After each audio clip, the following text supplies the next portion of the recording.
Sports Professor Rick Horrow, Facebook Live on Reuters. Worldwide All-Star Game, amazing economic impact, San Diego, internationally. It's a huge event. And people who are actually the stewards of the All-Star Game today and the week before, the week after, Ron Fowler, the chairman of the San Diego Padres, and Mike D., the president, COO of the San Diego Padres. Thank you very much for having us here. Really appreciate it.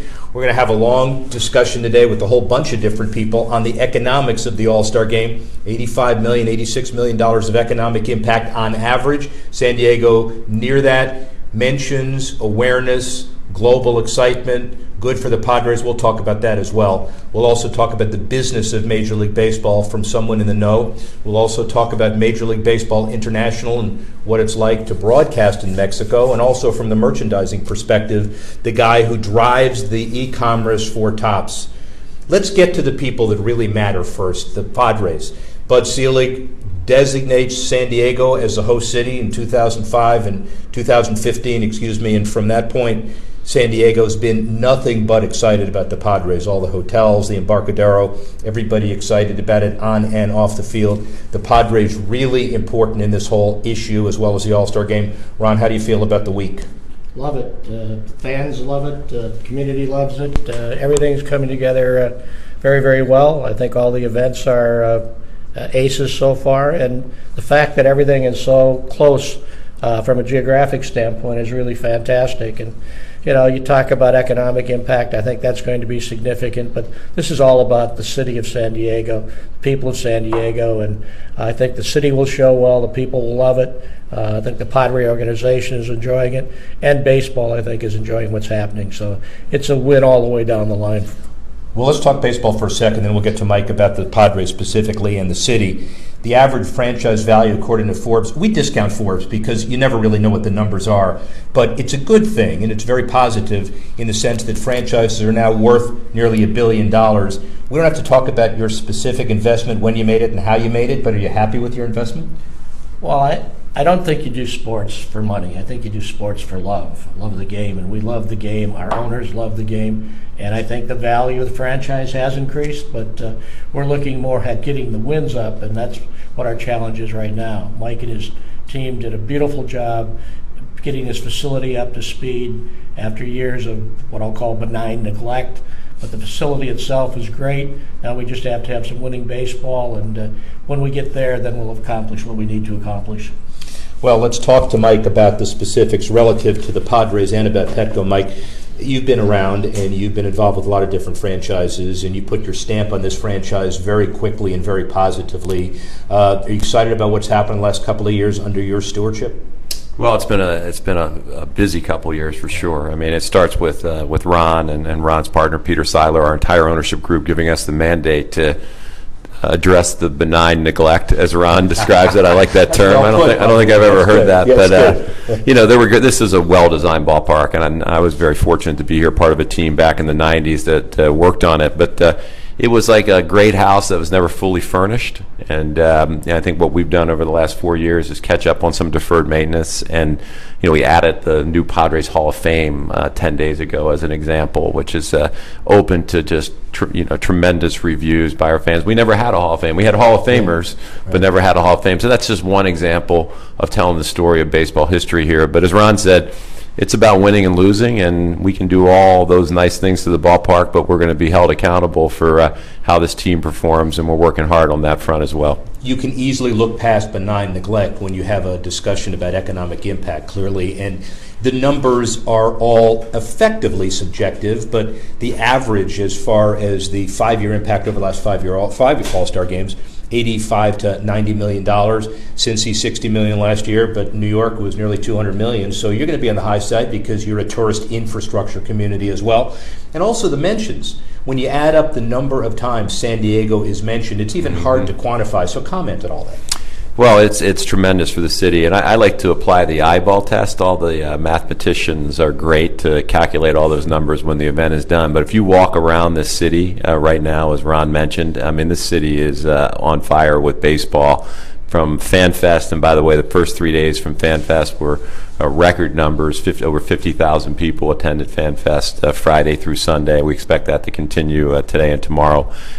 Just the enthusiasm, the hotels, and having the footprint of this game be in what is essentially is a Super Bowl-like village, as the NFL likes to call it, but Major League Baseball hasn't had the opportunity to put the All-Star Game on, I think, in a condensed area like downtown San Diego. So it is a unique game for sure, and I think the numbers will support what we see right now with our own eyes, and it'll be a tremendous economic gain for the community. When you think about the power in one room, we just had Chris Park walk in, Senior Vice President, Growth Strategy and International. That's one of the longest titles I've ever seen, by the way, so congratulations to you. And we've got baseball here, we've got international guys here, we've got merchandise here, and the chairman of the board. Ron, another perspective about baseball. Is the biggest business side of baseball's improvement the $8 or $9 billion a year in revenue, the fact that Major League Baseball advanced media could be $10 billion if valued on the market, the fact that $3 billion in national TV contract come to you every year, the fact that there are 15 teams that are worth over $1 billion, the fact that thanks to the Labor Committee you've got labor peace. Is it a little of all of that? Well, I think it's all those, but I think the game itself is young people, I think, are taking to the various aspects of the game. There's a lot of analysis, a lot of apps I think are available, and I think the young people are sort of catching on to all the action that you can have. But it's been a lot of hard work from a lot of people that are here before us, and I think those of us who are older have seen it for years, the pace and the understanding as to strategy and such, and I think as we speed up the game and young people have apps that they can look at, I think the combination of all those is continue to grow the game in the future, and I think the international aspects, which you'll talk about later, are going to improve it all over the world. That's what we're looking for. First, speed up the game for a second. So Major League Baseball advanced media, the $10 billion valuation, they say, but nearly $1 billion in revenue, and the operating income at $400 million or so. What it speaks to is the millennials and those people who can use Facebook darn sight better than I can, but certainly people who are looking at Facebook today and realize how valuable it is to take a mobile device and turn it into a TV set. Wouldn't you basically agree? Yeah, totally agree. I think that's expanding the audience, and I've got a son who's 28. He never going to have a cord to cut. He doesn't believe he needs it. So I think that's the generation that we're going to appeal to with what's happening now, and it's very exciting. Are you happy with the Labor Committee that the average baseball salary is $4.4 million? Are they players getting what they need to get? Should they get less? What's the deal? Well, I'm not going to say they should get less. Tony Hawk's about 8 inches taller than I am, but we're going through what I call productive negotiations, and I'm hoping that we have a contract that maybe nobody loves, but everybody can live with. Well, we're working for. But that's an interesting perspective, because it used to be 30 years ago that when you thought baseball, you thought work discord, work stoppage, and now you really think labor peace. Whether it's this commissioner building on what Bud Selig did, or in a combination of things, you really do have a good relationship with the players that's way beyond, you might even say, what other sports are doing. It's taken a while to nurture that relationship, hasn't it? I think Commissioner Selig set the stage for that, and Rob was one of his senior negotiators for many years. So I think both Commissioner Selig and Commissioner Manfred appreciate the value of having a good working relationship with the players, and that's the only way you're going to be able to have sustainable growth, that you have labor peace, and as the water rises, ships will rise, and owners should do better, and so should the players. One TV question, then we'll get to Mike about international for a minute. So your TV deal, pretty significant, pretty good. The annual dollars, $50 million, but you're not really sure how you could define that perspective. But we're having some minor technical difficulties on the Facebook side, by the way. We're trying to thank you. Appreciate that. It is our it is our official Wayne Portillo, by the way, who is my executive development manager. Thank you very much. That's okay. It used to work. I don't know why that didn't work, but that's fine. That all it is battery. Are we okay? Everything good? So I'm better without the picture, so we're good. No, we can default to audio, and then we'll go back to telegraph. As far as, as your television contract is concerned, this is not a resentment or a jealousy question, it's a matter of fact. When the Yankees have $200 million of annual revenue or so to spend on player acquisition and other markets are limited, how do you deal with that? Or do you look at the fact that there are 24 playoff teams in the last 5 years, which is the most in baseball history, so people rise above the non-level playing field? Is there a way you look at that as from the market you're in? Well, I think before that you have small markets, medium, and large markets, but we have revenue sharing. And the reason we have revenue sharing is to cover up some of those disparities. Yeah. And one of the things I've learned is that just like death and taxes, large markets will think they're paying too much in revenue sharing, and small markets will think they're not getting enough. So that's just something we work with, and I think baseball does a good job of balancing that, distributing revenue, setting up things so that smaller, medium market teams can compete. And you just talked about 24 different playoff teams, and I think that speaks to it happening and working. Well, and Rob Manfred's opening letter to the fans talk about 15 years without a repeat World Series champion, which is also, when you think of that, an amazing perspective. It is, and the interesting thing is I'm going to go listen to two groups momentarily that are one is going to tell me that it's not working, and one's going to tell me it's working too effectively. So, well, but see, you sound like the definitive compromiser is what you sound like. I'm a centrist is what I am. A centrist. You need to work with a centrist. Mike, one more comment from you about international, because it's important from our Reuters perspective and our Reuters audience. World Baseball Classic, Olympics, 170 countries and 13 languages, including another language today, the All-Star Game. What is the future of Major League Baseball internationally? Well, I mean, I hope it's robust, and I'll defer to Chris Park, who'll be on here in a few minutes to talk about it. But clearly, Commissioner Manfred has made it a early objective and a priority of his commissionership to prioritize Mexico as one example, where we just returned today from dedicating the first MLB All-Star Game legacy project outside of the United States down in Tijuana at the Boys and Girls Club. It was great to see that. We played in Mexico in March, an exhibition 2-game series against Houston. So I think for the first time, to set Chris up, not to steal his thunder, we're looking at the international business very strategically, not just haphazardly playing games where it may make sense to go here or there, no one-offs. It's about an overall strategy, and I think Mexico plays into that, but other places do as well. And the Padres always take great pride whenever we're called upon by baseball to represent the game elsewhere and abroad. But kudos to Commissioner Manfred for having the vision to recognize that a country that's very important to us, one that resides 12 miles from Petco Park, should be a priority for baseball moving forward. And, of course, it's important that these fans are Padres fans as much as possible.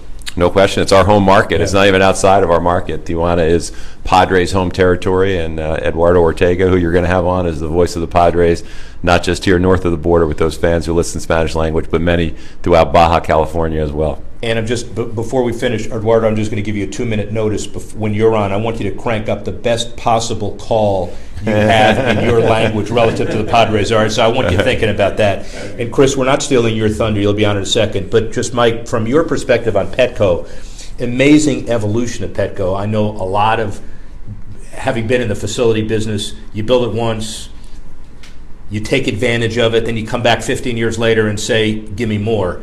You guys have worked in harmony with the city and the political entities to get what you needed to, and it evolved as the technology evolved. So kudos to you. How'd you do it? Well, from the get-go, this has always been about a private-public partnership, perhaps the best one anywhere with a sports facility in the United States. So a lot of that burden is, on an ongoing basis, is incurred by the Padres, things like maintenance. We put a new scoreboard in, the largest video board in the National League, trying to make sure that we were keeping up with fan trends.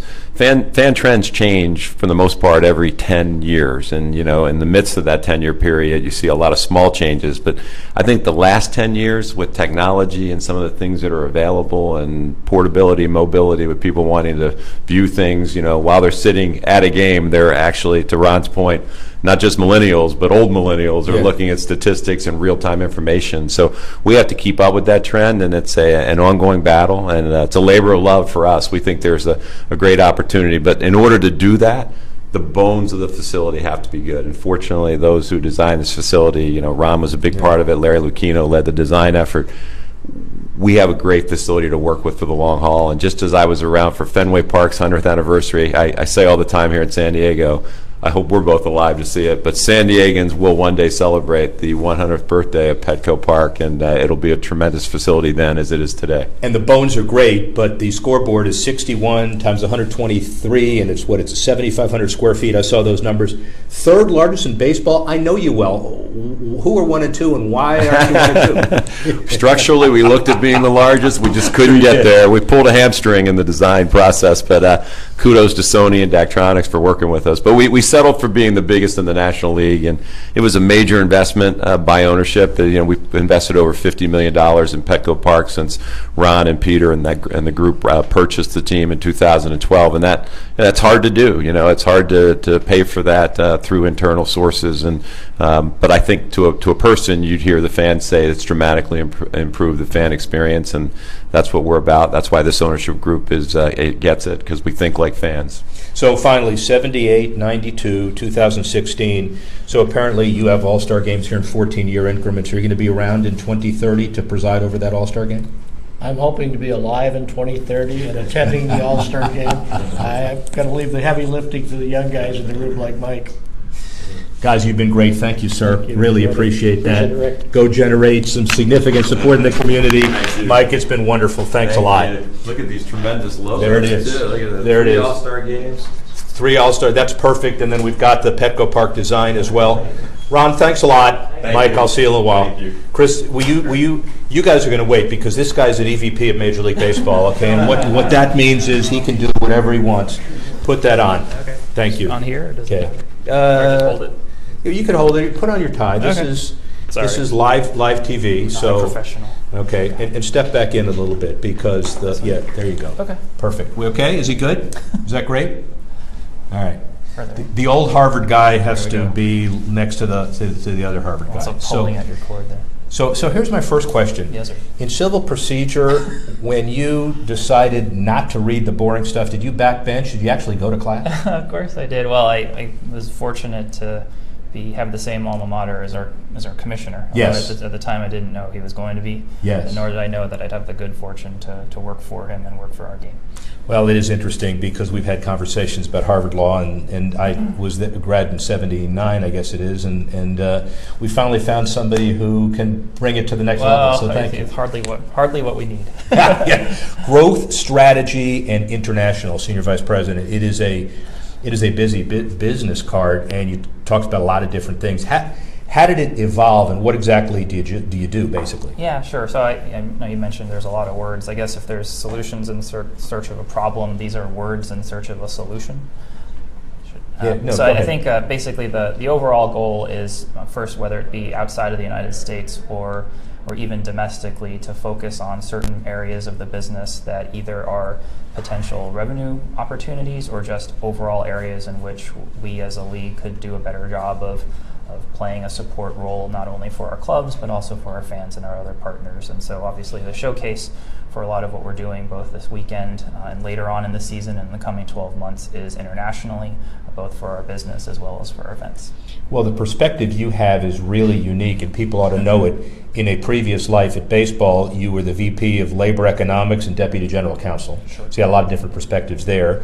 Also a Facebook guy, right? And so this is Facebook Reuters, which is a big deal, and a McKinsey guy. Sure. So you've covered the waterfront. So how did that all prepare you for what you're doing today? Sure. I think probably the main challenge for us, and it's almost a reality by which we operate really under the commissioner's leadership, is to work quickly and to work on really big problems and to try to make a significant impact for our clubs as well as for our fans in areas that could really make a difference to the future of the game. And so I think every day under the Commissioner Manfred's leadership, as you'll see in our office, is pretty not only fast-paced but pretty diverse, and it requires a lot of different skills. You got to wear a lot of different hats. It's one of the requirements for working for Mr. Manfred. So. Well, how do you evaluate international success and growth? Is it the 238 players born outside the U.S. on opening rosters?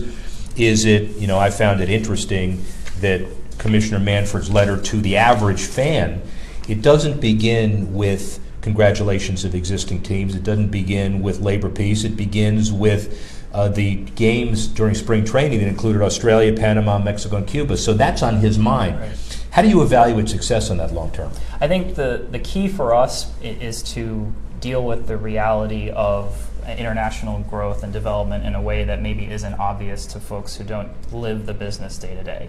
And in simple terms, what that means is that the way we evaluate our success or our failure, our opportunities and our challenges, very much depends on where we are, which fans we're trying to serve, and what sorts of things we're trying to do. We realize, even in just the sentence you quoted, that our fans or our prospective fans in Mexico are a different community altogether from our fans or prospective fans in Panama, to say nothing of the other side of the world. So we're very metric oriented. We want to measure everything we do, but the precise things we look at will vary very much by where we are. Baseball's one of those things that, Olympic sport's one of those things that the farther away you get from a sport being in it, the harder it is to bring it back. Look at golf. It took 9 million years. When does baseball get back into the Olympics? Well, we're certainly hopeful that we're on the doorstep. I think the overall international baseball community knows that Tokyo in 2020 is a prime opportunity given the unique lineage and vibrancy of the baseball community in Japan. But of course, it's not really our decision to make, but we're standing by the wayside and hoping, just like everyone else, all the other fans of baseball around the world, that we're close. Let's talk Mexico a little bit. Sure. There's all the political controversy. We're going to put that aside because that's not really relevant today. But we do know that they're 120 million population, and we also know that a study that you had done or was done as part of a whole process, with about 21% of Mexicans are baseball fans now. So unlimited potential. Mexican League, important as well. What specifically are you guys doing to help all that? Sure. I think Mexico is unique in a sense and not unique in another sense. I think there's many different communities in the world where we see opportunities to grow not only the game but also baseball as an enterprise. And our primary focus wherever we are is to calibrate our role, our investment, even our taglines to precisely the kinds of things that our partners and our fans, even our municipal partners, for instance, want us to be. What makes Mexico, we think, unique, though, is the opportunity for us not just to gain fans or to grow an area of activity for our clubs and for the community overall, but to integrate all of our activity back into the core of what Major League Baseball is today. Just as today a fan of the Blue Jays in Toronto is really no less a part of the core of our community than a fan of the Padres here in San Diego, we see the same kinds of opportunities and upside in Mexico, be it in Mexico City or other communities, and that is, I think, what probably excites us more than anything else. Commissioner Manfred made some statements, or at least it was construed this way. He mentioned expansion and Mexico potentially in the same breath. Interesting perspective. Is that years off? How many years off is that? Sure. I think the commissioner himself has mentioned that it's probably a years off thing, which doesn't really diminish the opportunity so much as it highlights how long-term it has to be. But I think for those of us who are looking at it more closely, probably the devil is in the details. I think expansion for us is in the first instance about just growing the community and growing our enterprise, and precisely what that means down the road is not only up in the air, but very much depends on just what we learn in the coming years. So obviously when people think of expansion, I think among sports fans in the US, we tend to think of additional franchises, and that's certainly an opportunity that would excite a lot of folks. But there's other ways to do it too. There's ways to create a regular circuit of games. There's ways to just develop an even more embedded role for our clubs and for the league in Mexican baseball development and Mexican sports development more broadly. Chris Park, Senior Vice President, Growth Strategy and International. What's more important, growth, strategy, or international? That's a different question. I'd say probably strategy is the least important, just because I think all of us under the commissioner's leadership are charged with doing that. Right. I think broadly speaking, the name of the game is growth, and international opportunities are a vertical or a segment of it. But what we're really trying to go after are the biggest ways to make an impact, and in that regard, we're agnostic as to where they are. And thank you very much, Chris Park. Thank you. Really appreciate it. Thank you, sir. He was also 40 under 40 for Sports Business Journal. By the way, I'm angling for 100 under 100, just so you know. And if Harvard Law can do it for you, I'll be there pretty darn soon. I appreciate that. Eduardo, you want to step in because you're calling the games soon. So get over here if you don't mind. Chris, thank you very much. Appreciate that. Thank you very much. Awesome. Step in here. Step a little closer because my executive producer, Carlos Swadek, was holding the microphone. It looked like. Did you notice? It looked like it was like a trout on a line. There he was holding it very quickly. I thought he was going to strangle Chris. That's okay. Eduardo Ortega. Yes. History with the Padres. You also called the game tonight for ESPN International. Correct. I'm going to work in the ESPN Deportes. When I'm not with the Padres, I do network ESPN Deportes Radio, which is in the U.S. and Latin America as well. And you are obviously a student of the international expansion of the game and listen very carefully to what Chris said. Do you believe that the Major League Baseball folks are sincere in growing the game internationally as well?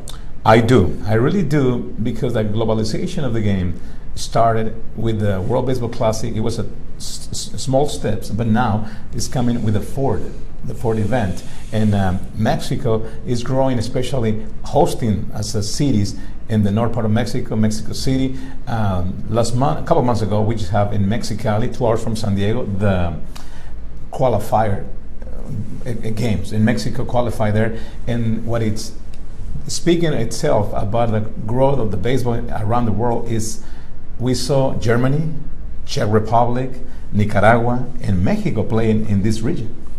Very interesting. And countries that you wouldn't normally expect to be hotbeds of baseball, but growing very well. 120 million Mexicans, and very excited. There is also a Mexican League heritage that a lot of people don't know. I know in South Florida we hosted the Caribbean World Series for a number of years as well. Something to build on also, right? Exactly. Mexico is hosting the next Caribbean Series in Culiacan. Commissioner Manfred went to Mexico, and he was saying in the news that was the first time in almost 40 years the Major League Baseball Commissioner visited Mexico in an official visit. That was last October. He was in Mexico City and also creating this office, the opportunity for the business side, but also to promote baseball and open academies, and of course all the development of the baseball through the kids. And Mexico has Winter League, Summer League, and Development Leagues as well. Have you ever called a game in English? I just did color for the Padres in Mexico City, by the way. Oh, okay, interesting. So how is it? Is it easy? Unlike other sports where baseball is a conversational game, and it's hard to do play-by-play or color in baseball anyway, because you got to fill a lot of time, especially in a language that may not be your own. It is your own, but not others. My background is radio, so radio gave me the tools to really do the radio, television, and reporter interview. That's what we do in the Spanish broadcast too. Yeah.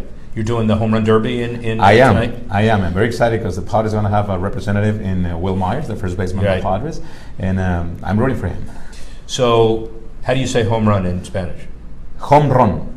Wow, that's creative. Actually, the proper word will be cuadrangular. Yeah, but nobody does. But nobody does. Exactly. So you're ready for 200 home runs tonight, basically. Yes. You have some calls that will separate a big home run from a smaller home run? Yes, pretty much. My style, I've been calling the Padres for 30 years, 36 years in baseball, including Mexico at the beginning of my career. So when it's exciting and important, like a walk-off game, home run game, I always say a little longer and louder and more enthusiastic. So, last time the Padres were in the World Series, they didn't do too well against the Yankees. Yeah, 98. Right, 98. But they won the National League Championship that year. Give us, final thing you need to do, give us the final out in Spanish with all your luster when the Padres won the National League Championship in 98. Sure. This is what happened. Trevor Hoffman on the mound. I don't want to explain it, just set it up a little bit. And the last out was a fly to center field. So that's when the Padres clinched the National League champions to go to the World Series. Right. And this... El Trevor de la suerte, Trevor Hoffman se prepara, lanza, un elevado al jardín central, cuidado, puede ser peligroso, puede ser el final, allá viene Finley, el rey de la pradera, captura y se acabó el juego. Los Padres son campeones de la Liga Nacional y nos vamos a la Serie Mundial. All right, so when are you going to start doing that? All right, that was really great. Thank you, my friend. Thank you. Really appreciate that. Enjoy the game. I will. Enjoy the home run derby. Definitely. Have some color. Thank you very much. Thanks a lot. Now we talk trading cards. We talk e-commerce. We talk a whole bunch of stuff. Come on over. Okay. Appreciate that. Oh, we're tag teaming, huh? Yeah, That's we good. are. Not a problem. We got two Good. different folks. Thank you, my friend. I'll see you a later night. I'll hear you tonight too, because I'm sure you're going to be loud. Thanks. Thank you very much. Jeff Heckman, Director of E-commerce for Topps. Okay, and Deniz Yezgin. I'm the Director of Marketing for our digital apps. Great. So Topps is so. I've been told by my producer get closer. Is that okay? That's quite all right. But I'm not sure how long. I know. I'm not sure how long he's worn the shirt. So I don't know, man. That's really good. I told him to dress up. That's all they can come up with, right? That's the bottom line. I brought something from the history of the company. So the history of the company is really, really important, and that's more important maybe than anything else we're talking about, because baseball is legacy, tradition, and I and a lot of other kids grew up with the trading cards, and we would basically toss the gum. We didn't care about the gum. We cared about the cards. So how has the company evolved, or when did it start, and how's the company evolved? Give us a little history. Sure. So the company started in 1938, and it was at that time a gum company.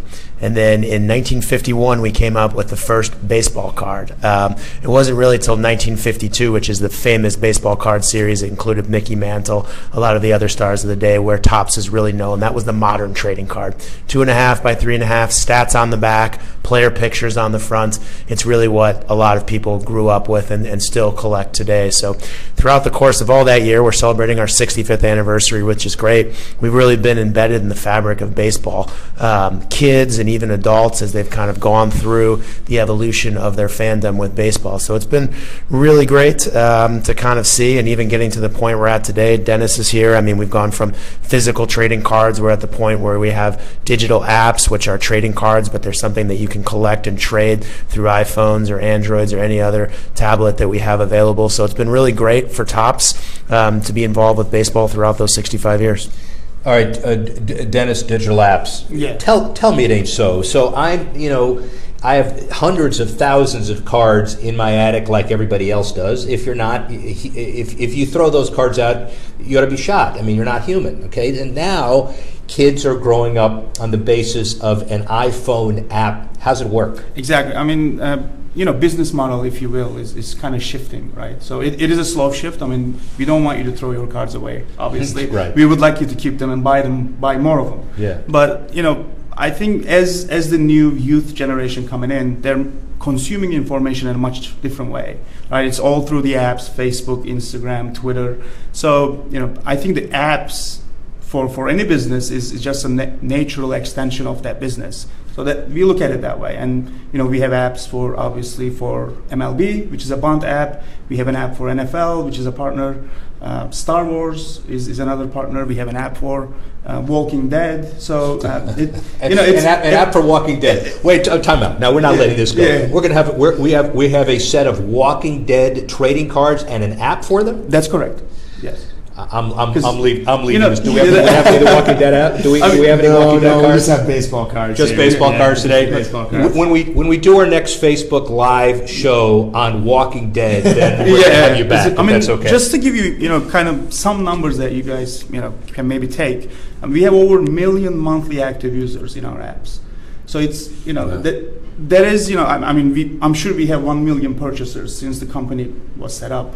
But for us to be able to reach those customers on a monthly basis, and more than 1 million of them, it is a good medium to have, or a channel to have, if you will. Do you have a sense of value of collectibles? Because this flies against the traditional collectible notion. If all you need to do is open up an app and you have access to it, how does that all work these days? I mean, we have an in-game economy, so we have a certain value for our apps that are in our apps, and some people also that plays our apps, day and night, take him to eBay and they attach some sort of a value to it. But for us, whatever the in-game economy tells us the value of the card is, that is the value. But it has some external value. Yeah. Jeff, talk broadly about the branding of Topps and its evolution. So we've done this before. You've had an expertise at FC Johnson. By the way, did you see they now have licensed off as the official insect repellent of the Olympics for Zika, which is a big deal. So congrats. Oh, you're not there anymore. I'm not there anymore. No, but I still have a lot of friends there. Yeah, I'm very, sure. Very cool. That was, by the way, that was a heck of an assignment. But talk a little bit about sustaining the Topps brand in the peaks and valleys of the business cycle, but also in the conversion from the traditional, you got to have it on paper, to the e-economy. It's a lot different. It is different, but there are actually a lot of similarities that we employ, which keeps the brand strong and keeps the brand something that people really understand and know. So the things that they're doing in the digital trading card app, for example, they follow a lot of the same tenets and principles that we have in the physical trading cards. So they have limited editions as far as the cards, limited amount of time that they're available. So a lot of the things that drive the excitement and the value of the Topps brand in general, because it is a collectible, is really all about just kind of the enjoyment, the chase, opening the packs, not having as many cards of certain cards, going after your favorite players, the star players of the different leagues and entertainment properties. So I think that's the one thing that has been consistent and constant with Topps throughout the course of time. Is it's always a trading card, it's a collectible, and it's something that will appeal to kids and adults, and everyone can assign their own value to it. There's a lot of different ways that people can collect. You can collect the whole set, you can collect your favorite team, you can collect the rare cards, you can collect it with the goal of trying to sell it on a secondary market, you can collect it with the goal of holding it for years and years, you can collect it with the goal of passing it down a generation. So I think that's what's held consistent for Topps, and it's something that, being involved from S.C. Johnson to Topps, people, when they see Topps, everyone knows what it is. The brand awareness is extremely high, and that's something we're really proud of. Easy fight, hard fight, because Fleer, I can't remember, but there are a lot of pretenders, and Topps has always had the space, and it was almost as much as not getting market share, but sustaining people's appetite for actually having cards. So how has e-commerce then guaranteed that it'll sustain over time as well, and the brand legacy as well? Yeah, I mean, like Jeff mentioned,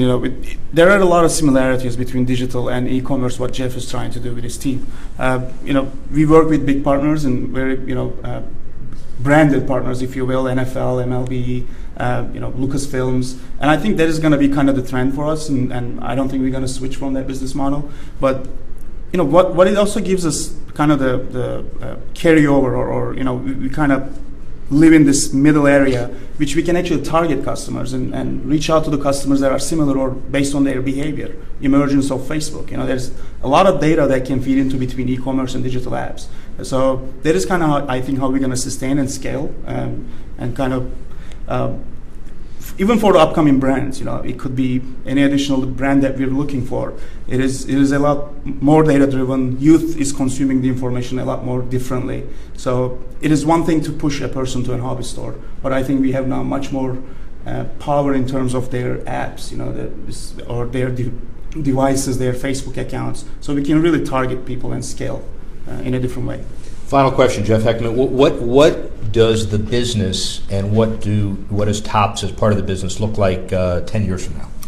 I think that's a great question. I think there's, as I mentioned before, I think there's a lot of similarities to, the way Topps looks now. And I think the one, another kind of core thing that Topps has done throughout its course of time is really evolved and been innovative. And, sitting here, I've been at the company for 5 years. When I first started, we didn't even have any apps. Now we have, approximately 10 different properties. The e-commerce channel was just, very much in its infancy. Now we're doing print on demand, where we're putting out cards the next day.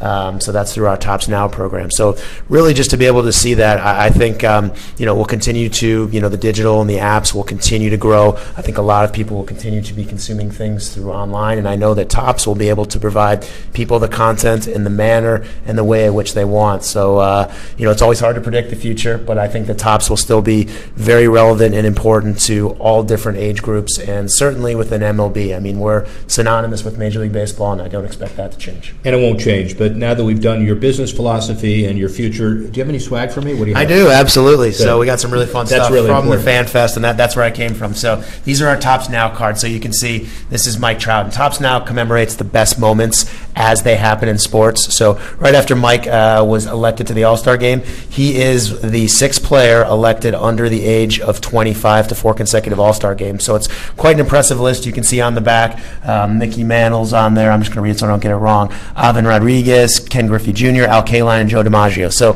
pretty impressive company. And then you can see another card, and this one I think will really appeal to the San Diego fans. So you had mentioned before in some of the other talks you had with the Padres about the last time the game was here in '92. We have a great image of Tony Gwynn, Mr. Padre, and Ken Griffey Jr., who was the winner of the MVP for the All-Star game. So just kind of a really cool moment. And then Dennis has some other stuff. I just want you to understand that as still as I have been to be able to hold these cards, she's shaking the camera. That's the reason why that's happening. And then this is one more physical thing before we get to the app. So during FanFest, I mean, it has been record and absolutely awesome. So we've been passing those out to kids all throughout the FanFest. So as you'll see, 50% off. So that's So in our major retailers, young kids already before they even have a chance. That's right. Yeah. So you'll see the different. So it's free. Off what? I have no idea what you're going to buy now. 50% off. That's right. That's right. Yeah. And Alex Guerrero. This is interesting. So this is out as much on this card as he does in real life. So these are our just real trading cards, and the idea is just to have kids have them and they love them and come up and swarm the booth. So Dennis will talk about these. Yeah, what do you got? We've been giving away these posters since the FanFest started. So far, giving away about 60,000. They're completely free. Anyone that comes by our booth. And by the way, this is obviously Clayton Kershaw. Yes. $33.2 million, and he's not smiling. If you're making $33 million, why aren't you smiling? I mean, that is really ridiculous. Who else you have? Manny Machado. Yeah. And by the way, all of these guys were at the media center an hour ago with booths right next to him, and the kids were not there, but the reporters were able to get, and it was like the kids, because they were kind of sneaking, you're not supposed to do this, but can you give me an autograph, which is really kind of bizarre. You saw that? Yeah. Here is Chris Bryant. By the way, I don't know if you knew, but the fans voted in. There are 48 Cubs on the National League All-Star team. Right? It's pretty close to it. It's amazing. You walk around, and this is, I was going to kid Mike D about it, but this is now Chicago Southwest, I guarantee. It is. And here we have Bryce Harper. That's a pretty, you got Chris Bryant, Bryce Harper, Manny Machado, Clayton Kershaw, David Ortiz. That is a great All-Star team. And you just give these away. Yes. By the way, on behalf of Reuters, we're commandeering these, okay? Yes, I got 5 more of each. Yeah. Okay, excellent. Yeah. Thank you, my friend. Really appreciate it. Very nice It was totally awesome. Yeah. Good luck, guys. And good luck with everything. Thank you guys very much for having us. Appreciate that was great. Now get out of here because we gotta continue our show. We gotta get to our next. Oh, you got to get to your next event. Yeah, okay. We're in a new era. We're making custom cards. So I know you asked about doing a custom card. Well, we need to have you physically present to take the photo. We can't email a photo. But what I can do is after the fact. If you send me a photo, I can make a custom card for you. I just couldn't get it. Got it on tape. Even better than that. Where is your New Era deal? It's at the Hotel Palomar. Is where I'm. We may be there, but if not, Carl is going to be getting me a custom card. Okay, that's good. And we're going to insert the face of David Ortiz. Okay. Wow, we got a revenue stream here. Maybe we'll give him to Mike D and Ron Fowler and say there's no Padre on here. How's that? Would that be a good thing? Get out of here. Yeah, you are. Thank you. Nice meeting you guys. See ya. All right, so we have an option here, producer. We can actually go upstairs and walk around, or I can kind of make some closing comments right here. What do you think? Oh, I think it's much better to walk around. Yeah, let's go walk around. Okay, let's go see what the ballpark looks like. And how is your power source? Let's see. We don't need that anymore. You can still hear me. Okay. And that's an asset? No, that's very well done. Very well, very good. All right, here's what we're gonna do, because we got to be very respectful of rights fees issues. We're in the San Diego Padres executive offices. Mike D's office was here. Ron Fowler's office was here. We had a great participation from the guys from Major League Baseball. Ortega's got to go call his game in Spanish, and Topps is done. So let's walk around a little bit without going out in the field, and let's see what we got. Okay.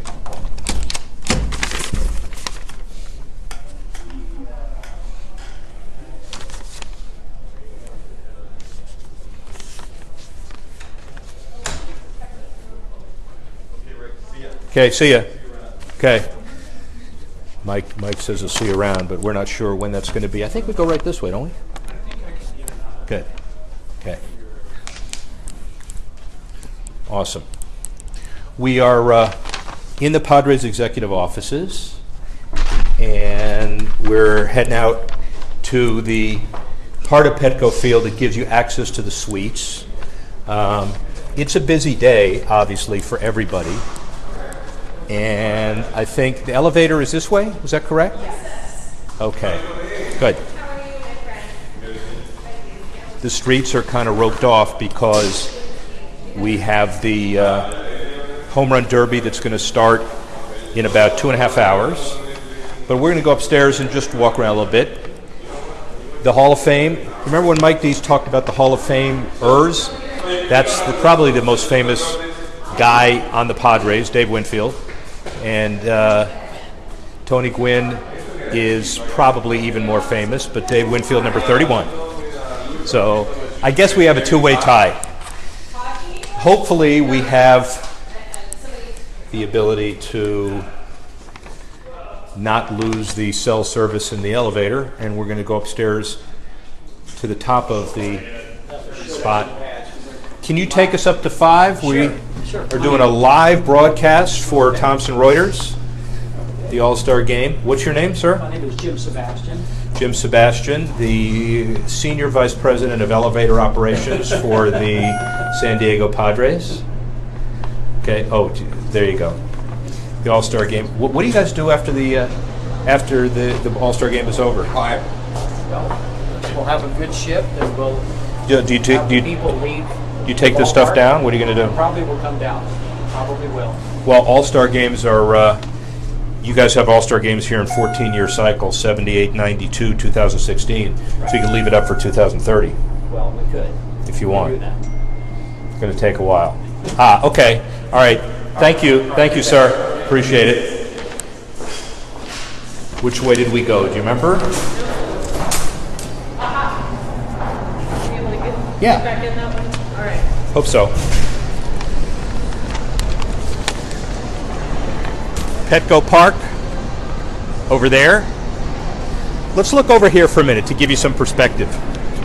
This is downtown San Diego, Gaslight District. When they talk about Gas Lamp District, not Gaslight, sorry about that. When they talk about inspiring growth and development of downtown San Diego, you know, they really mean it. The economic impact of the game, you heard me talking about it. Nobody's really knows what the number is yet. They'll have the study that generates after that. The average 5-year impact on average has been about $90 million. It's a lot higher in cities like New York with $200 million. But with 2,000 writers and journalists, 731 million votes last year in the Esurance All-Star vote, a lot heavy in Chicago this year, obviously, with all of the Chicago Cubs. The Mobile Fan Fest, there were about 125,000 visitors last year. Mike D told us we've already beaten that record this year. So it's good for the Padres, by the way. 2 years ago, their value, they were about 19th. 45% increase in value, nearly $1 billion. You heard Ron Fowler say that he's not doing it for money, he's doing it for the love of the game. But if you're making money, you love the game that much more. So obviously it's a big deal. They've got a 22-year naming deal with Petco that started in 2003. 3-acre park outside the stadium. It's the first one of its kind, the big scoreboard. They've got a 10-year deal with Fox, which is a big deal that generates significant economic impact. And they have the ability to have an all-star game every 14 years. It invigorates people. And the most important thing as well is baseball, as we've heard before, 15 teams worth over $1 billion, $8 billion in revenue, television itself with $3 billion of annual contract numbers, advanced media, you heard Chris Park talk about it, $10 billion valuation. If Major League Baseball were on the New York Stock Exchange, the value would be nearly $40 billion. So clearly Major League Baseball is doing something right. The average player salary, over $4 million. You heard Ron Fowler. He understands that that's part of the cost of paying entertainers, and there's always the give and take in negotiation. But the good thing is, it has produced significant parity. Of all the numbers that I've seen, it is interesting to note that 24 teams in the last 5 years have made the playoffs. 24 different teams, the most of any sport. And the last 15 years, there's been no repeat champion. So when we talk about dynasties, that's good or bad, but not in Major League Baseball. So the bottom line of all of this is this, that Major League Baseball has substantially improved its position over the last few years. All-Star Game is very important. Excited about going down to Miami for next year's All-Star Game. We'd like to thank Ron Fowler, like to thank Mike D, like to thank Chris Park. How about Ortega's call on the National League Championship clinch in 1998? We'd like to thank the guys from Topps, talk about significant merchandising in San Diego and otherwise. Thank you very much for joining me on Facebook Live. See you next time.